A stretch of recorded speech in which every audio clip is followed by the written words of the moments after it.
السلام علیکم ورحمۃ اللہ وبرکاتہ۔ الحمد للہ رب العالمین والعاقبۃ للمتقین والصلاة والسلام علی سید الانبیاء والمرسلین وعلى آله الطيبين وأصحابه الأكرمين وأوليائه الكاملين وأتباعه الأجمعين،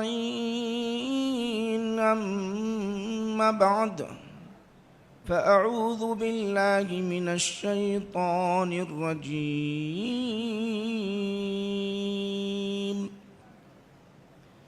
بسم اللہ الرحمن الرحیم۔ ربنا وبعث فیہم رسولا منہم یتلو علیہم آیاتہ ویزکیہم، صدق اللہ مولانا العظیم۔ وقال تعالى في شان حبيبه إن الله وملائكته يصلون على النبي يا أيها الذين آمنوا صلوا عليه وسلموا تسليما۔ اللهم صل على سيدنا محمد وعلى آله وصحبه أفضل صلواتك وعدد معلوماتك وبارك وسلم۔ شہنشین پر جلوگر میرے استاد محترم حضرت العلام زین الفقہاء مفتی خلیل احمد صاحب قبلہ مد ظلہ العالی، شیخ الجامعہ و امیر جامعہ جامع نظامیہ، صدر محفل پیر طریق حضرت مولانا سید حیدر پاشا صاحب قبلہ مد ظلہ العالی، علماء کرام، مشائخ نظام، اصحاب معالی، معزز سامعین و معززات سامعات، میں دل کے گہرائی سے مبارکباد پیش کرتا ہوں جو آج ایک عظیم کانفرنس منعقد کی گئی۔ اس میں جتنے بھی لوگ حصہ لیے ہیں، پہل کیے ہیں، ان تمامی حضرات کو مبارکباد پیش کرتا ہوں۔ آج کا جو اجلاس ہے، یہ جلسہ ہے نبی رحمت پیغام انسانیت۔ رحمت والے نبی کا پیغام ہے انسانیت کے نام۔ تو اللہ سبحانہ و تعالی اپنے کلام میں کیا ارشاد فرماتا ہے اسے سن لیجئے۔ ہماری آقا کی آمد ہے، حضور نبی کریم صلی اللہ علیہ وسلم کی آمد سے پہلے سیدنا ابراہیم علیہ السلام رب العالمین کی دربار میں دعا مانگتے ہیں کہ پروردگار عالم تو ایک ایسے نبی کو بھیج، ربنا وبعث مبعوث فرما، رسولا منہم، انہی میں سے، مکۃ المکرمہ انہی میں سے، وبعث فیہم رسولا منہم یتلو علیہم، وہ تلاوت بھی کرتے ہو اور وَيُزَكِّيهِمْ، اور انہیں پاک بھی کرتے ہو۔ تو یہاں پاک کرنے کا معنی یہ ہے، نبی رحمت کا جو پیغام ہے پاک کرنا۔ کس چیز سے پاک کرنا؟ سب سے اہم بات شرک، کفر سے پاک کرنا، ایک خدا وحدہ لا شریک کی عبادت کرنے کی طرف لے آنا۔ قرآن کریم میں دوسرے مقام پر ارشاد فرمایا انما المشرکون نجس، پاک کسے؟ کفر سے ایمان کی طرف لے آنا اور اخلاق کو سنوارنا، اخلاق کو سدھارنا. اب اور اس کے بہت سارے معنی ہیں آگے، میں ان دو باتوں کو آپ حضرات کے سامنے پیش کروں گا. نبی رحمت کا جو پیغام ہے وہ ایمان کی طرف سب سے پہلا کام کیا ہے؟ سب سے پہلا کام ایمان کی طرف لے آنا، سب سے پہلا کام. پھر اخلاق کو سدھارنا، سنوارنا. جب اخلاق معاشرے کے اندر سنور اور سدھر جاتے ہیں تو معاشرہ سب سے بلند و بالا بن جاتا ہے. اور اسی چیز کی تعلیم ہمارے نبی کریم صلی اللہ علیہ وسلم نے دی ہے. اخلاق کی تعلیم دی ہے، اخلاق کی تربیت کی ہے. بلکہ آپ جانتے ہو ہر جگہ ہر لمحہ اخلاق کی تعلیم و تربیت دیتے گئے. اسی لیے اللہ سبحانہ و تعالی نے آپ کی شان و عظمت بیان کیا، انک لعلی خلق عظیم، یقیناً آپ اخلاق کے اعلیٰ منصب پر ہے. تو ایک کفر سے ایمان کی طرف لے آنا، اخلاق کو سدھارنا. جب اخلاق سنور جائے، سدھر جائے تو ساری باتیں حل ہو جاتی ہیں. اسی لیے اللہ کے رسول صلی اللہ علیہ وسلم نے ارشاد فرمایا، سب میں زیادہ جنت میں جانے والے وہ اشخاص ہوں گے جو بااخلاق رہیں گے، جن کے کردار اچھے رہیں گے، جن کے اخلاق اچھے رہیں گے. آقا کا درس ذرا سمجھو تو صحیح. میں آپ کو بتانا چاہتا ہوں، میرے نبی کریم صلی اللہ علیہ وسلم نماز تہجد ادا کر رہے تھے. بخاری میں بھی حدیث ہے، مسلم شریف میں بھی حدیث ہے. نماز تہجد ادا فرما رہے تھے حضور نبی کریم صلی اللہ علیہ وسلم. بخاری شریف میں آتا ہے کہ ایک جن اور شیطان کا بھی لفظ آیا. میں جب نماز ادا کر رہا تھا تو میرے نماز میں وہ حائل ہوا، جن حائل ہوا. اللہ سبحانہ و تعالی نے مجھے اتنی قدرت دی کہ میں اس کو پکڑوں اور پکڑ کر ستون سے باندھوں. فَأَمْكَنِيَ اللَّهُ مِنْهُ فَأَمْكَنَنِي اللَّهُ مِنْهُ أَنْ أُرْبِطَ سَارِيَةً مِّن سَوَارِ الْمَسْجِدِ، کہ میں اسے باندھوں، مسجد کے ستون سے باندھوں. مجھے اتنی قدرت اللہ سبحانہ و تعالیٰ نے عطا کر دی. حدیث پاک میں آتا ہے جب آپ صبح کی نماز پڑھائی، فجر کی نماز پڑھائی، صحابہ کی طرف متوجہ ہو کر فرمایا، تم جانتے ہو آج کیا معاملہ پیش آیا؟ صحابہ نے عرض کیا، اللہ اس کے رسول بہتر جانتے ہیں، اللہ اس کے رسول بہتر جانتے ہیں. حضور نے فرمایا کہ جب میں نماز ادا کر رہا تھا جن آ کر میرے نماز میں خلل پیدا کرنے کی کوشش کیا. اللہ نے مجھے اتنی قدرت عطا کی کہ میں اسے پکڑوں اور پکڑ کر باندھوں تاکہ تم صبح سویرے دیکھ لے، صبح ہو تو تنظرون الیہ، تم دیکھو میں پکڑ کر باندھے رکھوں. تو صحابہ نے عرض کیا، یا رسول اللہ، آپ جن کو باندھ دیتے ہم دیکھ لیتے جن کی شکل کیا ہوتی ہے، کیسا ہوتا ہے، ذرا دیکھ لیتے. باندھ دے، اللہ نے آپ کو اتنی قدرت دی ہے تو باندھ دیتے، ہم صبح سویرے دیکھ لیتے. آپ نے کیوں چھوڑا یا رسول اللہ صلی اللہ علیہ وسلم؟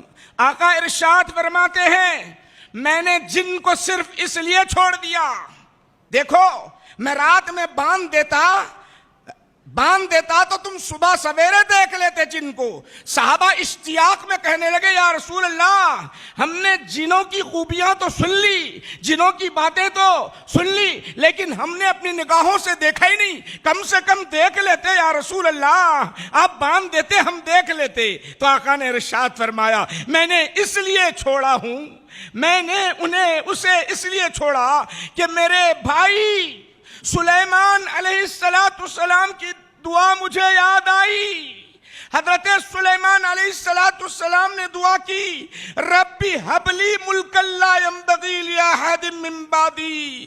اللہ کے دربار میں حضرت سلیمان علیہ السلام دعا مانگ رہے ہیں۔ کیا دعا مانگ رہے ہیں؟ اے اللہ، مجھے جو تو نے سلطنت و بادشاہت عطا کی ہے، جنوں پر کنٹرول دیا اور دیگر چیزوں میں کنٹرول دیا ہے مولا، اور میرے بعد کسی کو نہ دینا۔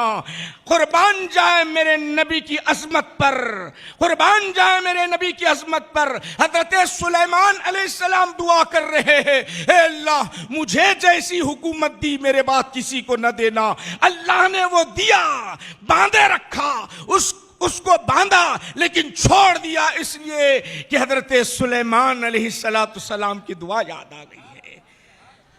وہ درس، وہ سبق میرے نبی نے سکھایا، وہ سبق میرے نبی نے سکھایا۔ آقا نبی کریم صلی اللہ علیہ وسلم نے وہ معاشرے کے اندر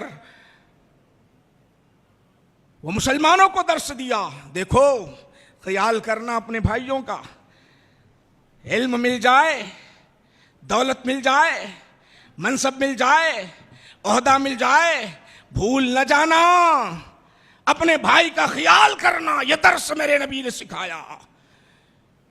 آؤ اخلاق کو اور سن لیں ہم۔ میں 2-3 حدیثیں، چونکہ ٹائم نہیں ہے، 2-3 حدیثیں آپ حضرات کے سامنے پیش کروں کہ میرے آقا نے نبی رحمت کا درس کیا ہے ہمارے لیے، نبی رحمت کا درس کیا ہے۔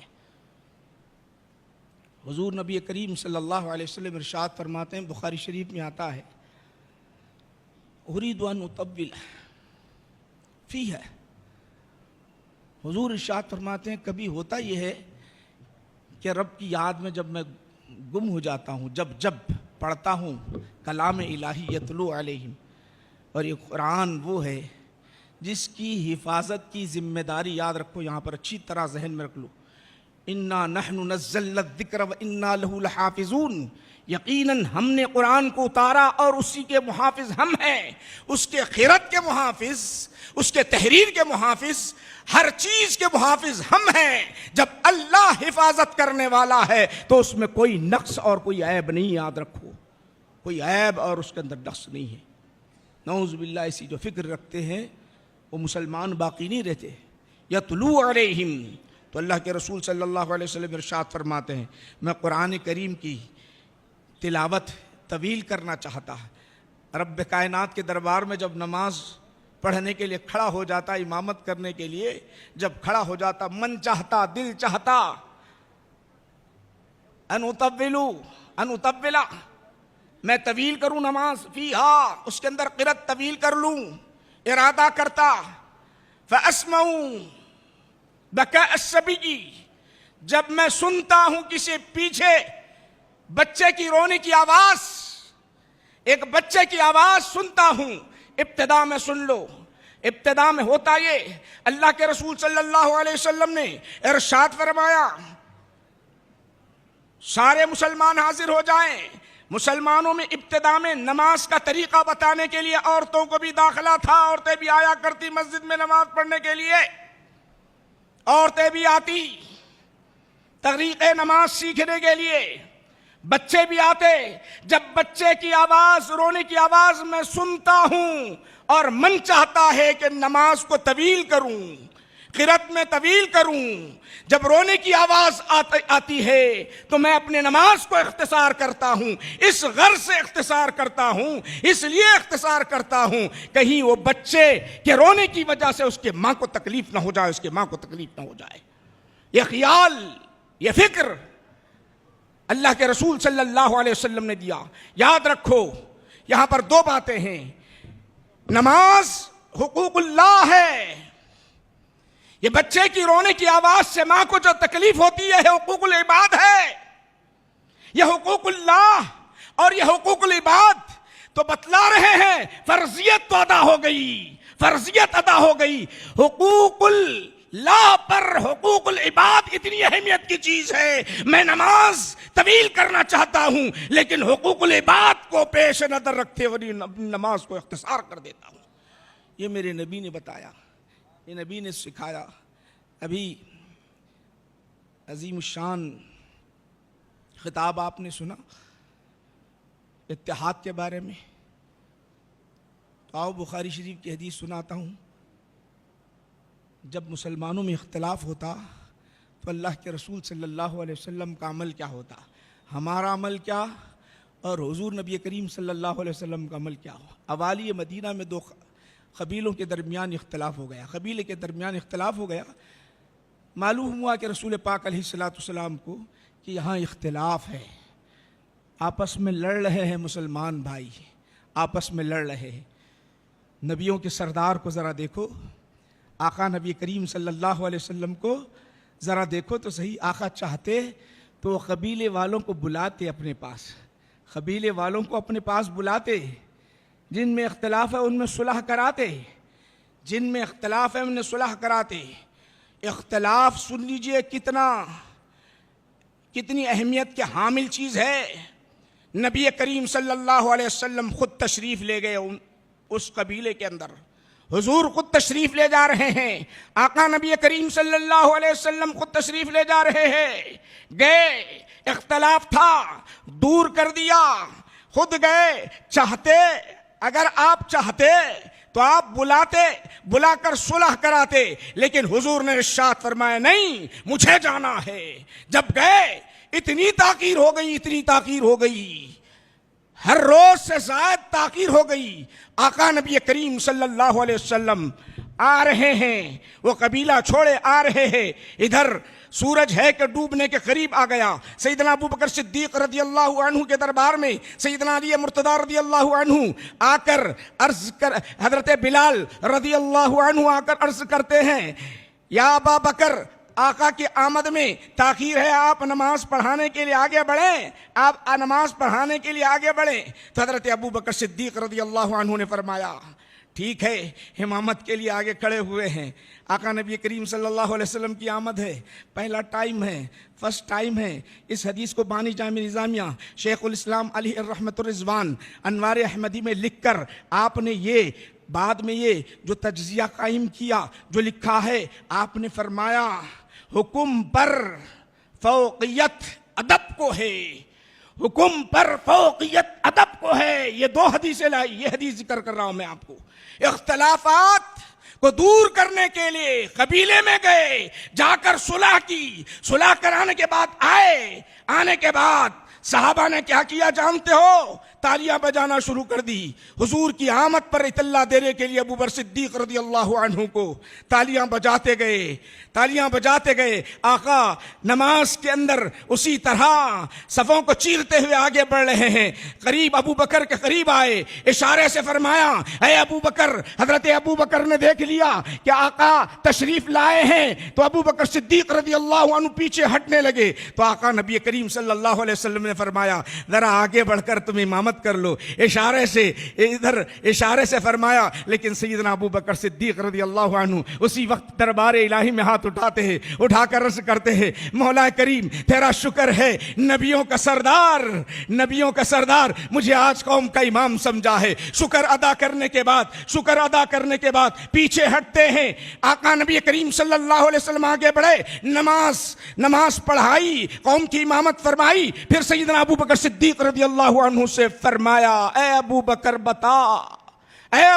بتا، میں نے تجھے حکم دیا تھا کہ وہیں پر کھڑے ہو کر امامت کرو، تم پیچھے کہاں آئے؟ کیوں آئے؟ یہ حکم تھا، حضور کا حکم تھا، نبی کریم صلی اللہ علیہ وسلم کا حکم تھا، تم وہیں پر کھڑے رہو اور امامت کرو، لیکن تم پیچھے آئے۔ وہ عرض کرتے ہیں یا رسول اللہ صلی اللہ علیہ وسلم، ابو قحافہ کے بیٹے کی مجال کہاں؟ کہ نبیوں کا سردار موجود ہے، ان کی موجودگی میں امامت کرے یا رسول اللہ صلی اللہ علیہ وسلم۔ تو یہ بتانا چاہتے ہیں آقا آپ کا حکم ہے، حکم پر قربان جان۔ آپ نے حکم دیا نماز پڑھنے کا، ہم نے نماز ادا کی۔ آپ نے روزہ رکھنے کا حکم دیا، ہم نے روزہ رکھنے کا، ہم نے روزہ رکھا۔ آپ نے حج کا حکم دیا، جہاد کا حکم دیا، سارے حکم بجا لائے۔ لیکن آج جو حکم مل رہا ہے یا رسول اللہ، اگر میں شام میں کھڑا ہوتا ہوں تو ادب میں کمی ہوگی، اس لیے پیچھے آ گیا ہے۔ بانی جامع نظامیہ نے لکھا ہے ادب کو فوقیت ہے حکم پر۔ تو میرے سامعین کرام، قصہ مختصر یہ کہ حضور خود چل کر گئے اور اختلافات کو دور کیا. یہ اخلاق ہمارے اندر ہونے چاہیے. اخلاق اچھے ہو تو ہمارا معاشرہ صحیح. اب نبی رحمت ہے کون؟ ان کی ذات ہے کیا؟ 2 حدیثیں سن لو، بات کو ختم کرتا ہوں. نبی رحمت کہتے کس کو ہیں؟ سن لیجیے آپ. وما ارسلناک الا رحمۃ للعالمین. آپ سنے ہوں گے، میں آپ کو اختصار کے ساتھ 2 حدیثیں سنا کر بات کو ختم کر رہا ہوں. نبی اور رحمت یہ ہے، سن لو آپ. اللہ سبحانہ و تعالیٰ کہتا ہے بندے انتم الفقراء الی اللہ، تم میرے محتاج ہو، تم میرے محتاج ہو، تم میرے محتاج ہو، جو مانگنا چاہتے ہو مانگو دے دوں گا. اللہ کہتا ہے میری ذات ہے، سب کو دینے والی میری ذات ہے. جو چاہتے ہو دے دوں گا، علم چاہتے ہو دے دوں گا، دولت چاہتے ہو دے دوں گا، منصب چاہتے ہو دے دوں گا، اولاد چاہتے ہو دے دوں گا.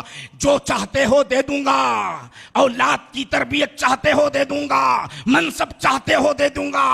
میں دینے والا ہوں، جہاں مانگو دے دوں گا.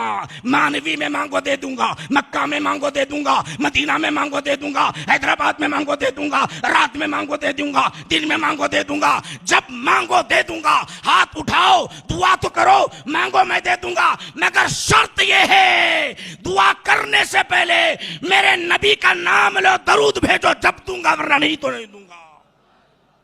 وہ نبی رحمت ہے.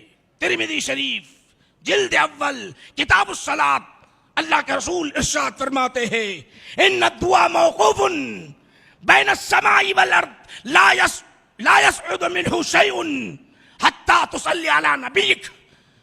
تمہاری دعائیں موقوف رہتی ہیں زمین و آسمان کے درمیان جب تک تم اپنے نبی پر درود نہ بھیجو. درود میں کس کا ذکر ہے؟ نبی کا، آل نبی کا. دعا قبول کر رہا ہے؟ بولو، دعا رب قبول کر رہا ہے، اللہ دے رہا ہے، سب دے رہا ہے. اے بندو مانگنے والوں مانگو تو صحیح، میں دینے کے لیے تیار ہوں. دولت مانگو دوں گا، اولاد مانگو دے دوں گا، علم مانگو دے دوں گا، منصب مانگو دے دوں گا، مگر شرط یہ ہے کہ نبی کا نام لو. وہ ہے نبی رحمت. اور صحابہ بھی ویسی کرتے تھے. بخاری شریف سن لیجئے، صحابہ بھی ویسی کرتے تھے. نبی کریم صلی اللہ علیہ وسلم کے ذریعے لیتے تھے. بخاری شریف میں 3 سے 4 منٹ میں بات ختم کر رہا ہوں. بخاری شریف میں آتا ہے کہ رسول پاک علیہ الصلاۃ والسلام حضرت عمر فاروق رضی اللہ عنہ کو بلا کر فرمانے لگے عمر، میں نے تمہاری جنت کو دیکھا ہے، میں نے تمہاری جنت کو دیکھا ہے. جنت کی خوبیاں بیان کر دی، اس کا حسن بیان کر دیا، اس کے نہروں کا تذکرہ کیا، وہاں کے باغ و بہار کا تذکرہ کیا، وہاں کے حور کا تذکرہ کیا، حسن بیان کیا. بیان کرتے کرتے آپ نے ارشاد فرمایا، ذرا سن لیجئے، آپ نے ارشاد فرمایا عمر تمہاری جنت کو میں نے دیکھا ہے، تمہاری جنت کو میں نے دیکھا. اتنی حسین، اتنی خوبصورت، اتنی بہترین، اتنی عظیم، ساری خوبیاں بیان کر رہے، لیکن سیدنا عمر فاروق رضی اللہ عنہ روتے چلے جا رہے ہیں. میرے بھائیوں، مانوی کے بھائیوں اور دیگر اطراف سے آنے والوں میرے بھائیوں، بتاؤ تو صحیح، جب جنت کا ذکر ہو، جنت کا تذکرہ ہو، جنت ملنے کا ذکر ہو تو رونا چاہیے، رونا چاہیے. حضرت عمر فاروق رضی اللہ عنہ خوشی سے نہیں رو رہے ہیں، غم سے رو رہے ہیں. حالانکہ حضرت عمر کی جنت کا ذکر ہو رہا ہے اور یہ سن رہے ہیں، سنتے سنتے روتے بھی چلے جا رہے ہیں. کیا بات ہے میرے بھائیوں، بتاؤ تو صحیح، ذرا سن لو کیوں رو رہے ہیں. بخاری کہتی ہے فبکا عمر رضی اللہ عنہ، مسلم کہتی ہے فبکا عمر رضی اللہ عنہ. عمر رونے لگ گئے، عمر رونے لگ گئے. جنت کی خوشی میں تو مچلنا تھا، جنت کے حسن کو سننے کے بعد مچلنا تھا، خوشی سے باغ باغ ہو جانا تھا، مگر عمر فاروق رضی اللہ عنہ رو رہے ہیں. ذرا تو سنو تو صحیح، کیوں رو رہے ہیں میرے بھائیوں؟ اس لیے رو رہے ہیں، حضور نے ارشاد فرمایا میں تمہاری جنت کو دیکھا، اتنی ہنسی تھی، دل چاہا، من چاہا اس کے حسن کو دیکھ کر اندر داخل ہو جاؤں، اندر چلا جاؤں، اندر چلا جاؤں. حضرت عمر نے عرض کیا یا رسول اللہ آپ داخل ہوئے یا نہیں؟ یا رسول اللہ آپ داخل ہوئے یا نہیں؟ اللہ کے رسول نے فرمایا لا، حضرت عمر نے پوچھا لماذا یا رسول اللہ، کیوں؟ الحیا، حیا آئی تو زارو قطار رونے لگ گئے. کیوں رو رہے ہیں؟ اس لیے رو رہے ہیں جنت تو مل گئی یا رسول اللہ، قدم رسول نہیں پڑے، قدم رسول پڑھتے تو جنت جنت بن جاتی تھی یا رسول اللہ. سبحان اللہ.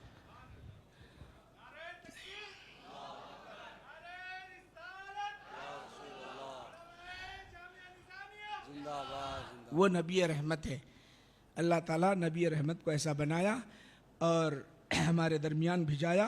ان کی عظمت کو اپنے دل میں بٹھاؤ، ان کی محبت میں دل میں بساؤ اور سب متحد و متفق ہو جاؤ. اختلافات کو ختم کر دو. عقیدے کا اختلاف تو ختم ہونے والا نہیں، یہ پکی بات ہے، مگر ایسے حالات ہیں آپ کو جب تک آپ متحد نہیں ہوں گے وَاعْتَصِمُوا بِحَبْلِ اللَّهِ جَمِيعًا کے تحت اگر نہیں جمع ہوں گے تو بڑی مشکل ہو جائے گی. میرے بھائیوں، میں اللہ کے دربار میں دعا کرتا ہوں کہ پروردگار عالم ہماری اس محفل کو قبول فرما لے. اے اللہ، جنہوں نے جلسے کا جتنا کچھ اہتمام کیا ہے، جتنے بھی لوگ اس میں حصہ لیے ہیں، مولا انہیں دین و دنیا کی نعمتوں سے مالا مال فرمائے. ہمارے استاد محترم مفتی خلیل احمد صاحب قبلہ کو صحت عطا فرما. اے اللہ ان کی عمر دراز کر دے مولا. جتنے علماء ہیں، مشائخین ہیں، مولا سب کو صحت عطا فرما، سب کی عمر دراز عطا فرما. ہم سب کی جائز مقاصد میں کامیابی عطا فرما. وصلی اللہ تعالی علی خیر خلقہ سیدنا محمد مبارک وسلم والحمد للہ رب العالمین وما علینا الا البلاغ.